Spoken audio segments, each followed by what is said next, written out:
Seven looked up as Junpei entered the room. Did you find something? He thought for a moment before he responded. No, nothing. Technically, it wasn't a lie. He hadn't found anything. In a way, in fact, that was the problem. Something he had expected to find hadn't been there. The ninth man's bracelet. What's up? Oh, well, I wanted you to take a look at something. What is it? Seven led Junpei back to the bathroom. As Clover's corpse came into view, he felt his heart flip and then fall to the bottom of his stomach. Something between a sigh and a groan escaped his lips. What was it you wanted to show me? His voice was hollow and empty. I'll search Clover's body again. I found this. As he spoke, he moved around Clover's head, then knelt down and flipped open her right hand. What? She was holding a piece of paper. I haven't actually looked at it yet. Didn't want to disturb the crime scene, you know. Basic stuff. Well, I did borrow one thing. He wasn't sure what that meant, but it likely didn't matter. The paper was more important. He picked it up and carefully opened it. There were 2 sentences written on it. Truth had gone, and truth had gone. Ah, now truth is asleep in the darkness of the sinister hand. What is this? Some kind of secret code? Seven peered over Junpei's shoulder at the note. Junpei stepped away from Clover's body and into the living room. He began to pace, attempting to decode the note. The first clue was likely the phrase sinister hand. Sinister hand means the left hand. Sinister was a term used in heraldry that meant to the left of the bearer of a coat of arms. The left hand. The left hand. What did the left hand mean? Junpei looked at his own left arm. At the bracelet on his wrist. Did the darkness of the sinister hand have something to do with the bracelet? He examined the bracelet closely. There were 2 protrusions on either side of the face. The left and right sides of the face. Left and right. Left and right. Right and left. Truth is gone. Truth gone.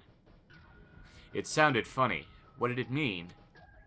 Truth gone. Maybe those 2 words. What else could they mean? What else could gone and truth mean? Truth, of course, meant something that was correct. Something that was fact, in other words. Something that was right. It would follow then that gone meant left. After all, someone left, they were gone. In this case, however, they clearly referred to their directional homonyms. So that means truth equals right, gone equals left. That seemed to make sense. Junpei looked at the bracelet again.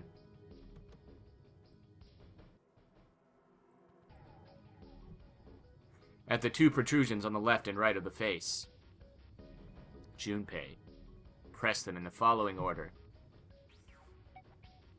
Truth is gone, and truth is gone. So, oh, duh. It's the one that's grayed out. Right, left, right, left, right, left. And then...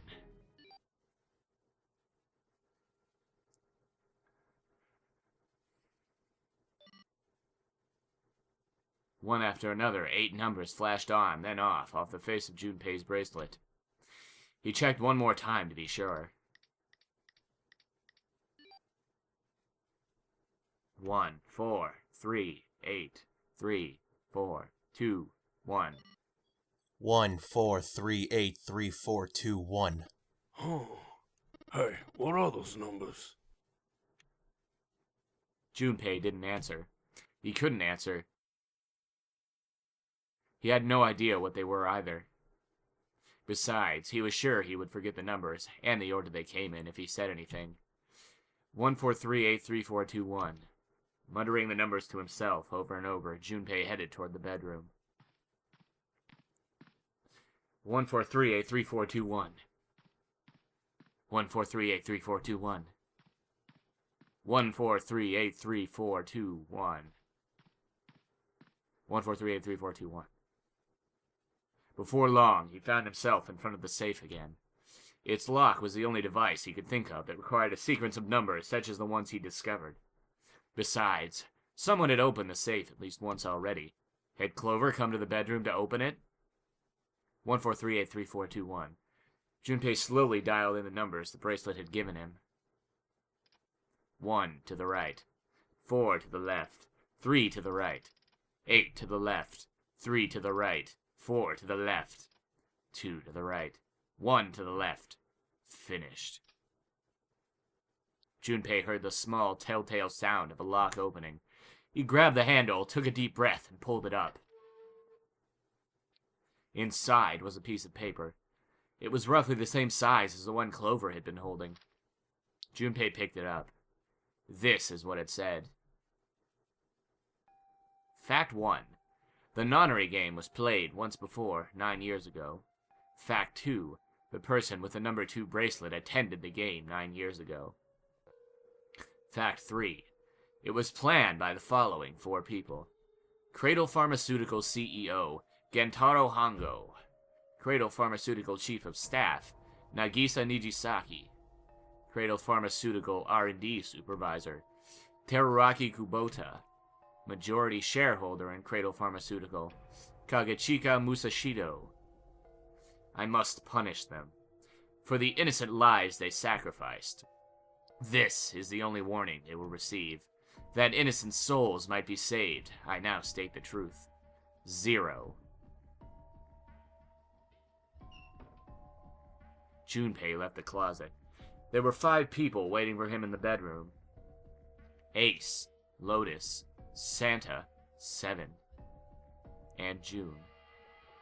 He looked at each one of them in turn, then slowly placed his hands in the pockets of his vest. Sorry, but do you think you could all come with me? Come with you? I want all of you to go to the big hospital room. Why? There's something I want to be sure of. What do you want to be sure of? I want to know if the person I suspect is really the culprit. Wait, then you're saying... Yeah. I think I've got it figured out. I know who killed Snake and Clover. The atmosphere in the room changed. Grief was suddenly gone, replaced by attention like a strap of leather stretched to its limit. 5 sets of eyes stared at Junpei. He pretended not to notice. Anyway, if you could all please move to the big hospital room. I'll explain everything as soon as we get there. Then, almost as if on cue, the bell began to ring. They all heard it. It was the bell from the clock in the main staircase.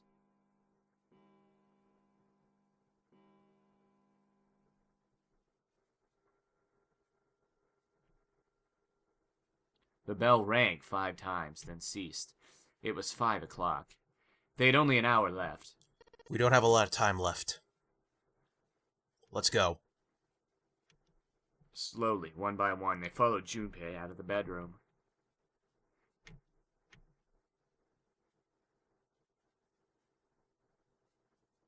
Actually, before we get started, I was hoping you could do something for me. Junpei stopped in front of door 3 and turned around. Ace, 7, and Lotus. Could you please place your palms on the red? Huh? Why? If we need to get to the shower room, why don't we just... No, we're not going inside. Once you've authenticated, step away from the door. Please, just do it. Or perhaps you don't want to know who killed Snake and Clover. Junpei's implication was clear, and 7 understood perfectly. Fine. What about you, Ace? Lotus? Very well. Sure.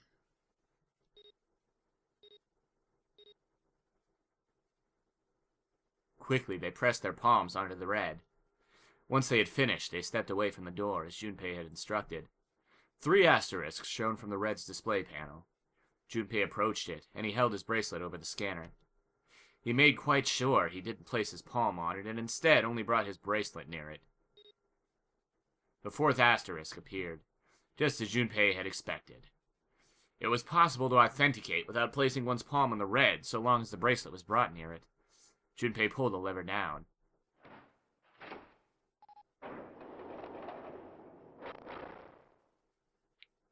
Door 3 opened like a hungry mouth. 9 long seconds passed. And the door shut, unfed. Junpei walked slowly back to the others, who were waiting some distance from the door, talking to one another. Santa and June had joined them as well. It looked as though they hadn't found a chance to break into the conversation yet. As Junpei approached, they turned to look at him, curiosity playing on their faces. Before long, the other 3 did as well. Clearly, they were all expecting some answers. Thanks. I appreciate your cooperation. Clearly, they'd hoped for something more forthcoming. He continued. By the way, Ace, would you mind if I asked you something? What is it? Do you know who I am? What? What kind of question? Just answer it, please. Who am I? You're Junpei. Of course. Who else would you be? Unfortunately, that's the wrong answer. Actually, I'm Santa. What? Ace's voice was full of surprise, but it was also tinged with confusion and fear. Everyone else looked nearly as surprised. Santa looked especially shocked to discover he was actually someone else. If he spoke, however, the trap would be exposed. Junpei quickly continued. The clothes I'm wearing, I borrowed from Junpei. And the clothes he's wearing are mine. We had a little swap. That's ridiculous. Impossible. So, you're saying I'm not Santa? Of course you aren't. Why? What makes you so sure I'm not Santa? If you were Santa, then door 3 wouldn't have opened for us just now. 1 plus 7 plus 8 plus 3 equals 19. 1 plus 9 would be 10. The digital root would be 1. But the 4 of us just opened door 3. You can't possibly be Santa. Your bracelet number isn't 3. It's 5.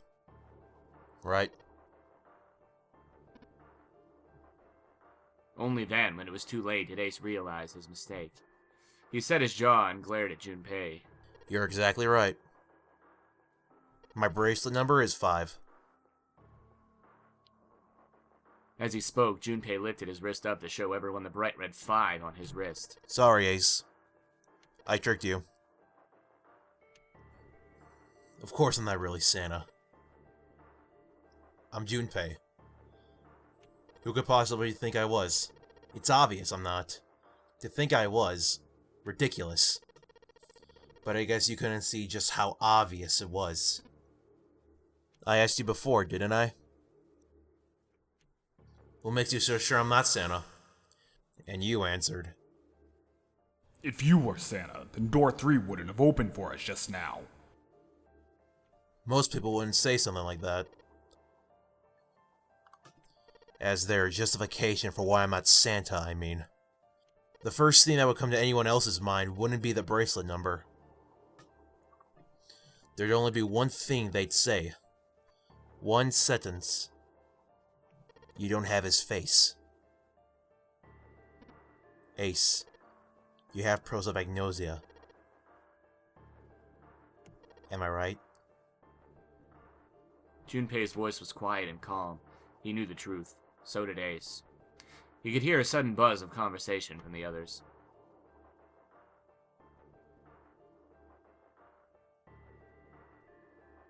Ace glanced at them, then turned back toward Junpei and sighed.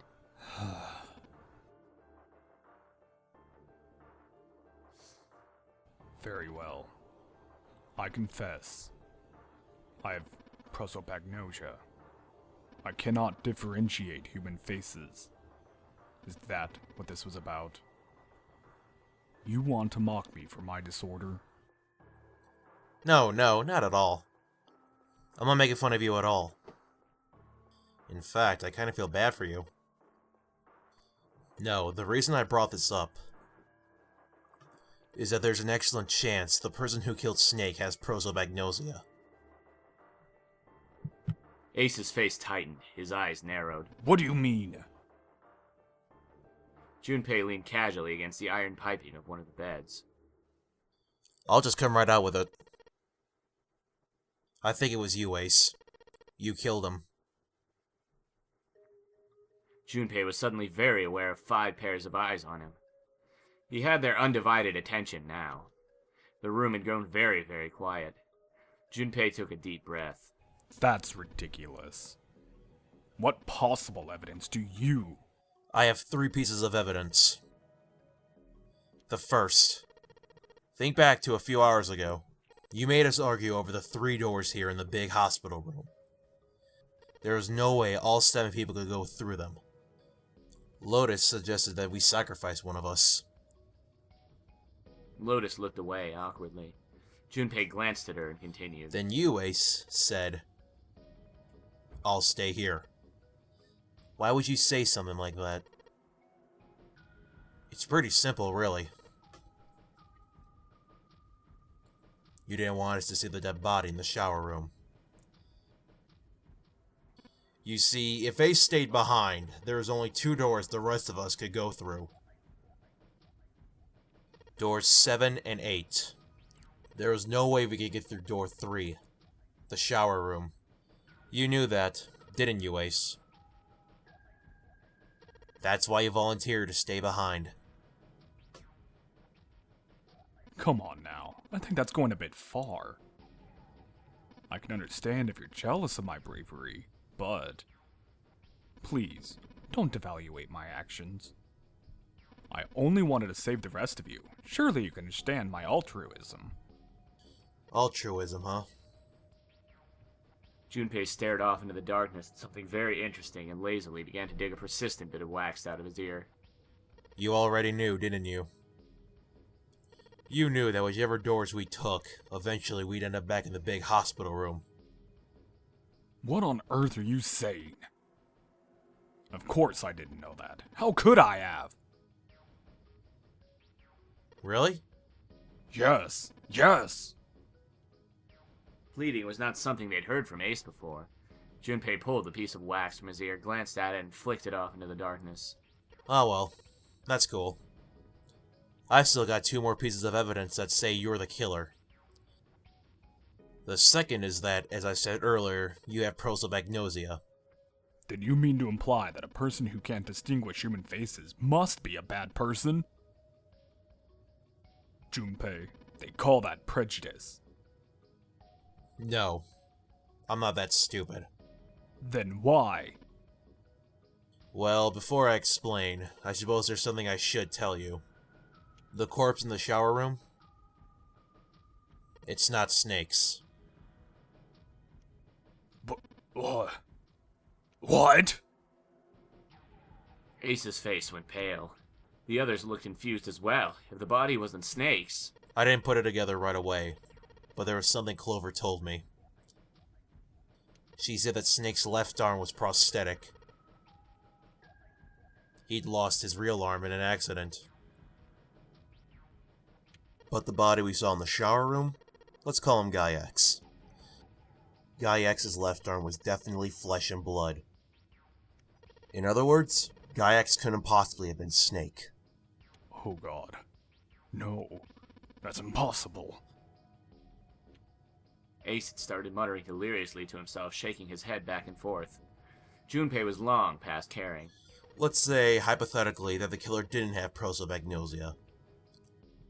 If that were the case, he would immediately realize that Guy X wasn't Snake.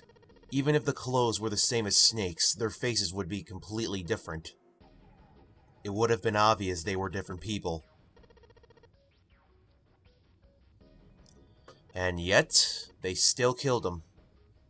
Why? Why would they kill a stranger who'd only just shown up? On the other hand, if the killer did have prosopagnosia, it makes sense. They thought Guy X was Snake and killed him. Wait. Wait just a moment. Let's say you're right, and I mistook Guy X for Snake. Even if I did, I would have had no motive to kill him. Why would I want to kill Snake? I can think of at least 2 motives. 1. Snake knew about your past. If he ever revealed what he knew, that would have been really bad for you. You really didn't want that to happen. So to make sure Snake's mouth stayed shut, you killed him. 2. Snake had a grudge against you. You knew that, or at least you could have easily assumed he did. Even without exposing your identity, he was a threat to you. You never knew when you might be attacked. You couldn't ever let your guard down. Every moment was a moment he might try something. You didn't want that kind of danger hanging over you, so you... Hey, hold on a minute! For the first time since the beginning of Junpei's explanation, someone besides Ace spoke. What's the past that Ace wouldn't want us to know? Why did Snake have a grudge against him? Look at this. He handed Santa a small piece of paper. Santa squinted at the paper and began to The read. nonary game was played before, 9 years ago. The person with the number 2 bracelet attended the game 9 years ago. It was planned by the following 4 people. Cradle Pharmaceutical CEO, Gintaro Hongo. What is this? Slowly, Santa looked up from the paper. His eyes met Junpei's. It's the message from Zero. It was in the safe in the first-class cabin. Then suddenly, Give me a break!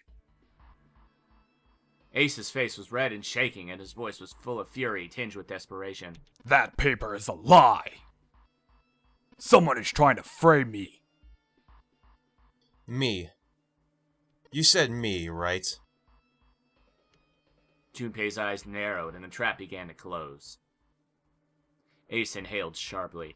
His eyes flicked off of Junpei to something, anything else. Wouldn't that mean that you're admitting you're Hongo, the CEO of Cradle Pharmaceutical? Or am I mistaken? It was as though a switch had been flipped. The color drained from Ace's face, and as he realized what he'd done, his eyes went wide. Very well.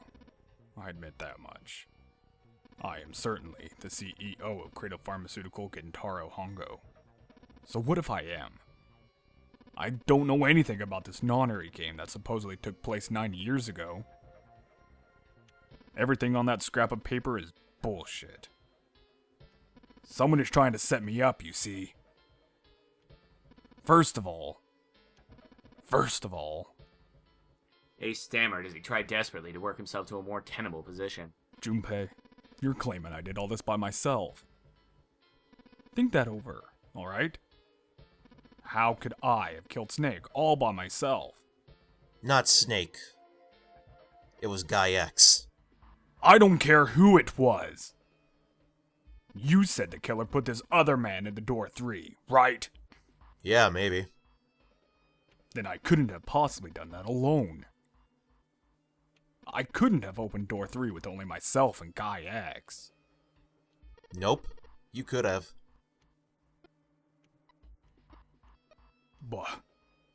What? Ace's face was tight and his teeth were clenched. Junpei fixed him with a level stare. The trap was about to close. Actually, Ace, when you were unconscious, I took something from you. Remember when you were injected with that anesthetic and fell asleep in the big hospital room? Yeah, back then. I took this. Junpei put his hand into his pocket. No! You couldn't have! Ace's right hand moved. Junpei smiled. I got you, Ace. Your right hand there tells me all I need to know. You want to tell me what you were so worried about? What's in your pocket? It's the number 9 bracelet, isn't it? Ace, Guy X, and the 9th man's bracelet. That was all you needed to open door 3. 1, 2 plus 9 equals 12. 1 plus 2 equals 3. That's how you killed Guy X all by yourself, Ace. All you needed was the number 9 bracelet in your chest pocket. Ace lowered his hand from where it had stopped, halfway to his pocket. He looked down at the floor, his face hidden from Junpei. All he could see was the corner of Ace's mouth twitching like a dying fish. If you want to play innocent, that's fine by me. Go ahead. Tell me I don't have the bracelet, if that's what you want to do. But if you could take off your coat and hand it to me, I'd really appreciate it. Otherwise, we'll have to take it from you by force. Right, 7? Yeah, it would be my pleasure. 7 cracked his knuckles with a sound like gunfire.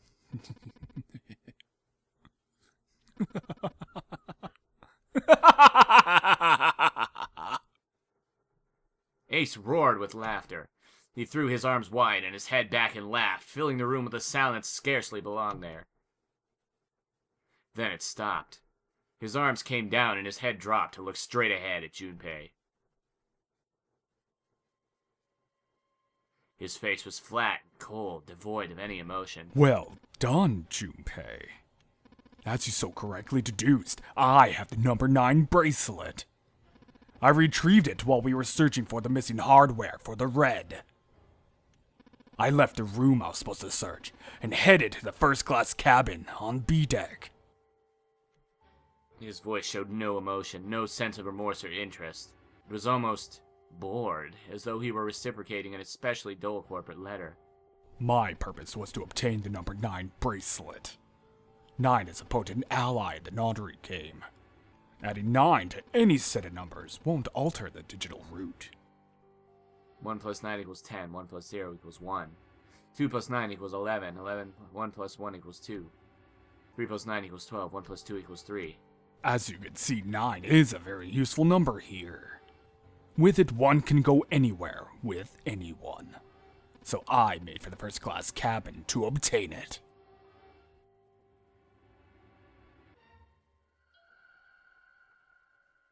Ace successfully acquired the number 9 bracelet. He also found an unexpected bonus, the knife the 9 man had been holding. He slipped both of them into his chest pocket and left as quickly as he'd come. We walked down the stairs and headed back to where he was supposed to be. That was when he met Guy X and mistook him for Snake. Snake was on his way to a large hospital room and had not noticed Ace behind him. Ace made sure it stayed that way. He followed the man wearing Snake's clothes to door 3. When the man stopped, he walked up behind him quietly and called out, Snake. The man turned to look at Ace. He said nothing. No words came out of his half-open mouth. He seemed dazed somehow, almost like a man half asleep. Perhaps he had been drugged. It didn't matter to Ace. Ace was certain the man was Snake. He knew Snake had been a part of the nunnery game 9 years before. Snake hadn't recognized Ace immediately, but he was blind. That much made sense. Why then hadn't Snake said anything to him? Surely he hadn't forgotten what had happened to him in the nunnery game, but not once had he attempted to confront Ace. Perhaps his lack of sight had prevented him from recognizing Ace. Or perhaps Snake had conspired with Zero to deceive Ace. In either event, he was a threat, and it was better to deal with him sooner rather than later. Ace's mind was made up. He moved. He held the number 9 bracelet over the red. He waved his own bracelet in front of the red and finally grabbed Snake's arm and shoved his hand against the scanner panel. The door opened. Ace threw the man through it. 9 seconds later, the door shut.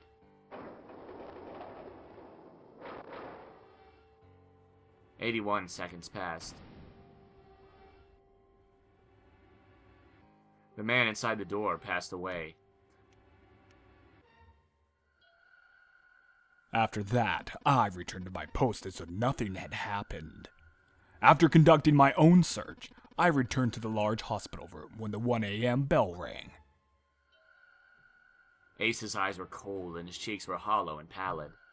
When he spoke, only his lips and tongue moved. The rest of his face was eerily still.